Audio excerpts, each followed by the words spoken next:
दोस्तों नमस्कार।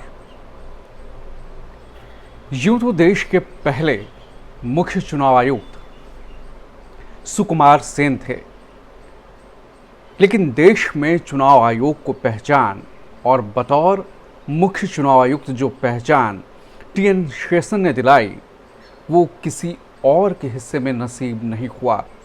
जो लोकप्रियता, जो शोहरत, जो इज्जत शेषन ने कमाई, उसकी बराबरी अब तक शायद कोई दूसरा नहीं कर पाया। देश के 10वें मुख्य चुनाव आयुक्त के तौर पर टीएन शेषन ने शपथ ली।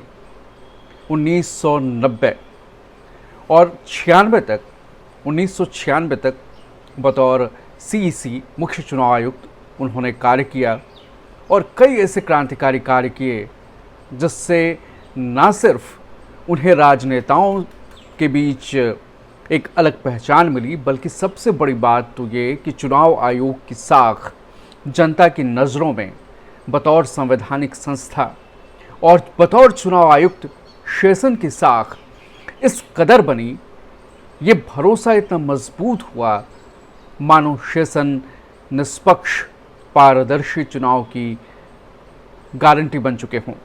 एक ब्रांड बन गए हैं शेषन। और अब जब राहुल गांधी और ज्ञानेश कुमार के बीच वोट चोरी को लेकर एक मानो एक जंग जैसी स्थिति है, आरोप प्रत्यारोप का दौर है। एक ज़माना था जब शेषन थे और शेषन कहते थे कि मैं पॉलिटिशियंस को नाश्ते में लेता हूँ, आई ईट पॉलिटिशियंस इन ब्रेकफास्ट। किसी ने उन्हें पगला कुत्ता कहा, किसी ने उन्हें सांड कहा, पागल सांड, किसी ने अल्सेशियन कहा, तो वहीं किसी ने घमंडी, सनकी और ना जाने क्या क्या कहा। लालू यादव ने तो उन्हें कहा कि शेषनवा को भैंसिया पर बैठा के गंगा में हिला देंगे। शेषन वर्सेस नेशन का नारा लालू ने दिया था। हर राजनीतिक दलों को शेषन ने अपनी निष्पक्ष ईमानदार कार्यशैली से मुश्किल में डाला। उनके पंगे होते रहे, लेकिन शेषन ने जो साफ किया, जो बातें देश के सामने, देश के प्रधानमंत्री के सामने जो बातें साफ की, वो ये थी कि मैं चुनाव आयुक्त हूँ, मुख्य चुनाव आयुक्त। मैं घोड़ा नहीं और सरकार इस घोड़े का घुड़सवार नहीं। मैं सरकार से आदेश नहीं लूँगा, सरकार मुझे आदेश नहीं दे सकती। मैं भारत का मुख्य चुनाव आयुक्त हूँ, भारत सरकार का मुख्य चुनाव आयुक्त नहीं हूँ। मेरी चुनाव आयुक्त एक संवैधानिक संस्था है और इसको इसी रूप में काम करना चाहिए। यही कोशिश शेषन ने की। शेषन ने अपनी ईमानदारी से साफ कर दिया कि अब चुनाव आयुक्त वो नहीं होगा और उस भूमिका में नज़र नहीं आएगा कि जब देश के प्रधानमंत्री फ़ोन करके कहेंगे कि हाँ फलना तारीख को चुनाव हम चाहते हैं, आप चुनाव करवा दीजिए। शेषन इसके लिए राज़ी नहीं हुए थे। उन्होंने साफ कहा था चुनाव कब करवाने हैं, कैसे करवाने हैं, ये मुख्य चुनाव आयुक्त का काम है, वो अपने हिसाब से तय करेगा, सरकार दखल नहीं देगी। कई किस्से हैं और कई बातें हैं जो शेषन की याद आ रही हैं इस वक्त, लेकिन जो सबसे अहम है बतौर मुख्य चुनाव आयुक्त जो शेषन की भूमिका रही, वो ये रही कि शेषन ने क्रांतिकारी बदलाव चुनाव व्यवस्था में लाए थे ताकि पारदर्शी व्यवस्था हो, निष्पक्ष चुनाव हो सकें, सत्ताधारी दल को जो है अनुचित फ़ायदा न मिल सके। सबसे पहले शेषन ने क्या किया कि आपके लिए, हमारे लिए वोटर कार्ड, मतदाता पहचान पत्र जारी करने की नींव रखी। सबसे पहले शेषन ने किया था। उसके बाद शेषन ने कहा कि मॉडल कोड ऑफ कंडक्ट लागू होगा। जब चुनाव होंगे उस चुनाव से पहले मॉडल कोड ऑफ कंडक्ट लागू किया जाएगा, इसका कड़ाई से पालन किया जाएगा।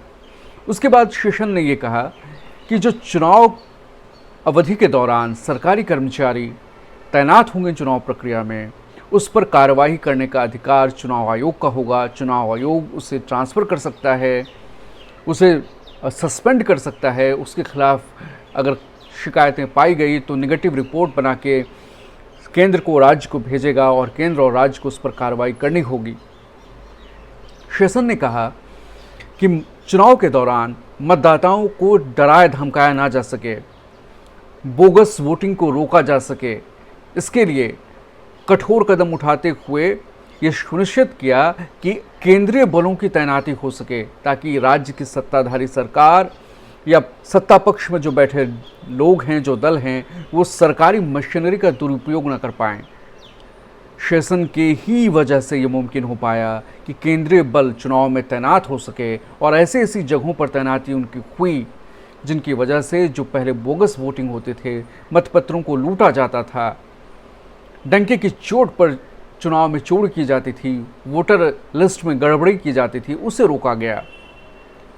और शेषन की ही वजह से ये मुमकिन हो पाया कि जो चुनाव में खर्च की जो सीमा तय की गई थी हर एक चुनाव के लिए और मतदाताओं और उम्मीदवारों के लिए, उसका उन्होंने कड़ाई से मूल्यांकन किया। करीब 4000 उम्मीदवारों के खर्च में गड़बड़ी पाई गई थी, उसे उन्होंने अयोग्य घोषित कर दिया कुछ वक्त के लिए। कई उम्मीदवारों ने अपने खर्च का ब्यौरा ही नहीं दिया था तो उन्हें 3 साल के लिए अयोग्य घोषित कर दिया गया। ये बदलाव शेषन ने किए थे। शेषन इस कड़ाई से उन्होंने उस चुनाव करवाए थे बिहार में कि लालू कह रहे थे कि शेषनवा पगलवा गया है, इसको तो भैंसिया पे बिठा के गंगा में बहा देंगे, हिला देंगे। लेकिन लालू अपने अंदाज में बातें कहते थे, लेकिन चुभ बातें रही थी, लालू को चुभ रही थी क्योंकि शेषन ने निष्पक्ष चुनाव करवाए थे। शेषन ने केंद्रीय बलों की प्रतिनियुक्ति की थी। जरा से भी गड़बड़ी की आशंका होती तो बतौर मुख्य चुनाव आयुक्त उन्होंने या तो चुनाव स्थगित कर दिए या चुनाव हुए और गड़बड़ियां हुई तो चुनाव को रद्द कर दिया। लालू तो परेशान हुए थे, उन्होंने शेषन वर्सेस नेशन का नारा तक दे दिया था। दिलचस्प है कि शेषन ने गद्दी उस वक्त संभाली जब चंद्रशेखर की सरकार थी। चंद्रशेखर देश के प्रधानमंत्री थे और कानून मंत्री थे सुब्रमण्यम स्वामी। वो सुब्रमण्यम स्वामी जो एक ज़माने में राजीव गांधी के खास दोस्त हुआ करते थे। और जब राजीव गांधी प्रधानमंत्री थे तो शेषन कैबिनेट सेक्रेटरी थे। लेकिन राजीव गांधी की सरकार जाने के साथ ही जब वीपी सिंह की सरकार बनी तो वीपी सिंह ने कुछ ही दिनों के अंदर 21 दिनों के भीतर उनका तबादला बतौर कैबिनेट सेक्रेटरी से उन्हें हटाकर योजना आयोग, नीति आयोग में कर दिया गया था।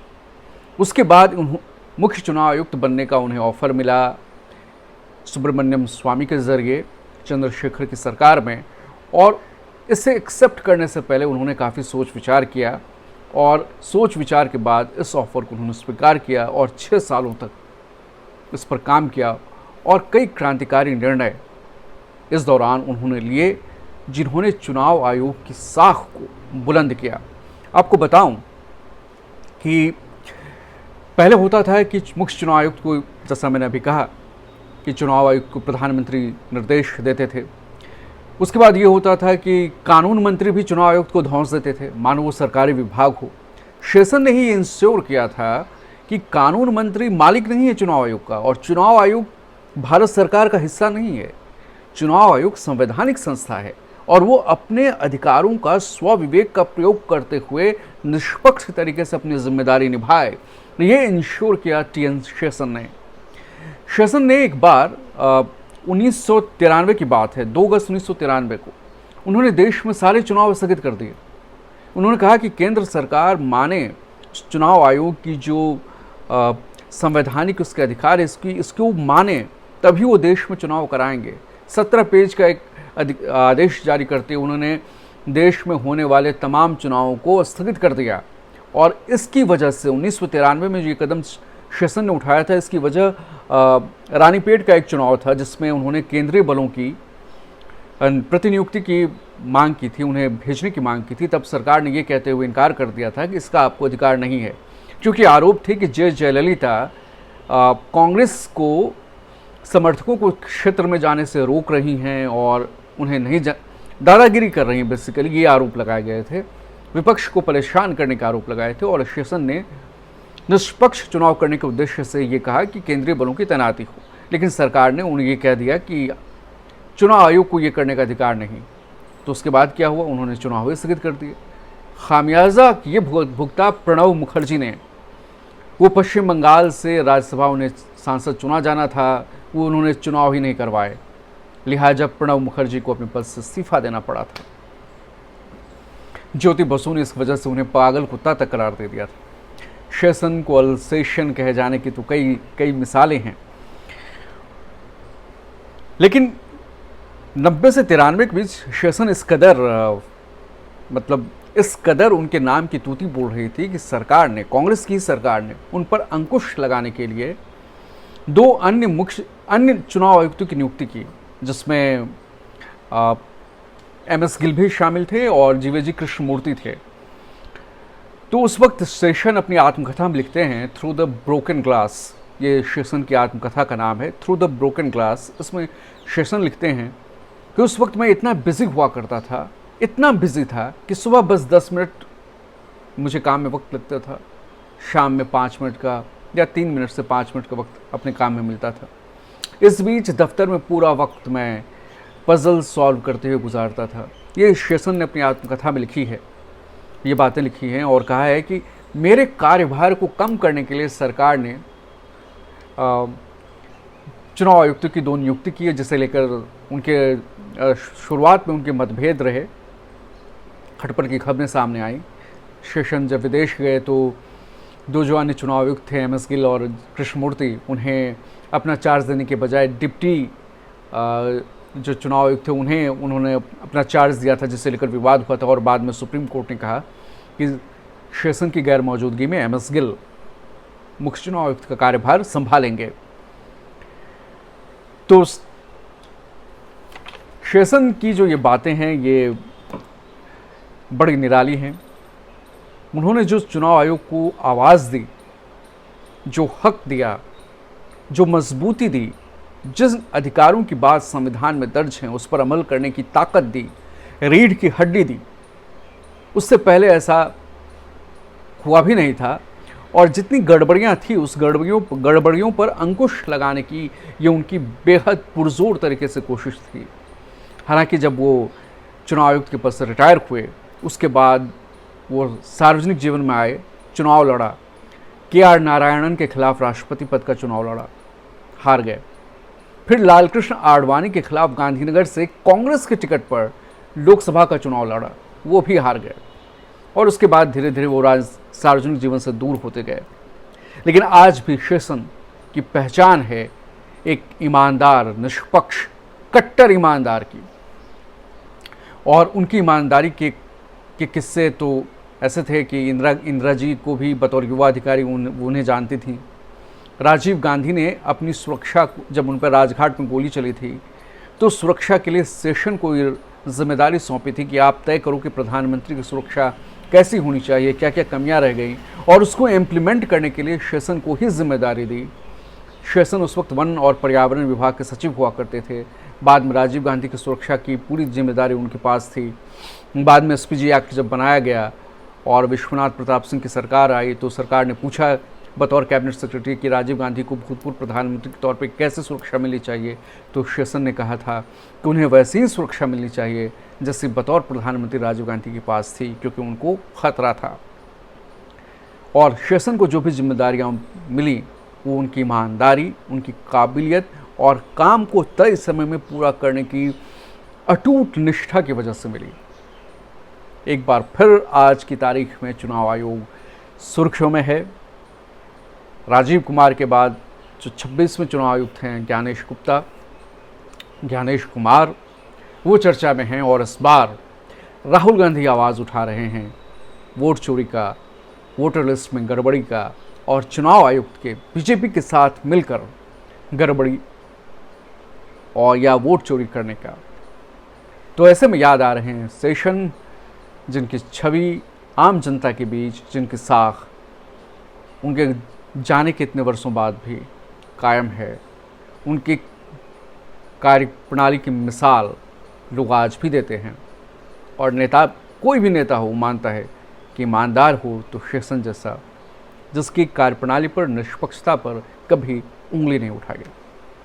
तो तो दोस्तों आज के इस वीडियो में इतना ही। अगर आपको हमारा वीडियो अच्छा लगा हो तो उसे लाइक करें, शेयर करें, सब्सक्राइब करें और अपनी राय ज़रूर लिखें। धन्यवाद बहुत बहुत।